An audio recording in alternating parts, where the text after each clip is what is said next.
আমি বিকানেশ্বর স্কুল ও কলেজে যে পরীক্ষার্থীদের কথা বলছি, তারা ক্লাস 1 এর লটারির মাধ্যমে ভর্তি হয়েছে এবং তারা হচ্ছে আমাদের 1 থেকে 12।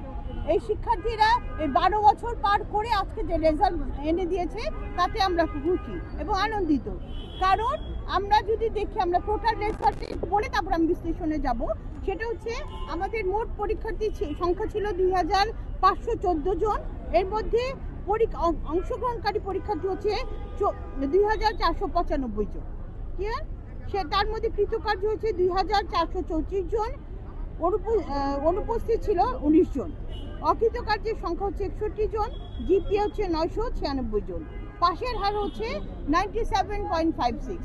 এদের মধ্যে বিজ্ঞান বিভাগে ছিল 1867 জন, পরীক্ষায় অংশগ্রহণ করেছে 1858 জন, কৃতকার্য হচ্ছে 1807 জন, অনুপস্থিত 9 জন, অকৃতকার্য হচ্ছে 51 জন। জিপিএ পাস পেয়েছে 797 জন, যা পাশের হচ্ছে 97.26%।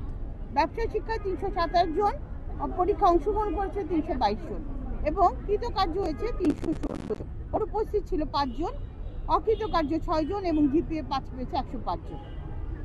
মানবিক বিভাগে 320 জন অংশগ্রহণ করেছে পরীক্ষার্থী ছিল। এদের মধ্যে 315 জন পরীক্ষা অংশগ্রহণ করেছে, কৃতকার্য হয়েছে 311 জন, অনুপস্থিত ছিল 5 জন, অকৃতকার্য হচ্ছে 4 জন। এই সময় আমরা যে সরকারের মাধ্যমে দেখতে পাচ্ছি সেটা হচ্ছে মেধার যাতে মূল্যায়ন হয় এবং সেক্ষেত্রে মেধার মূল্যায়নের ক্ষেত্রে প্রশ্নের ধারা কিছুটা চেঞ্জ হয়েছে।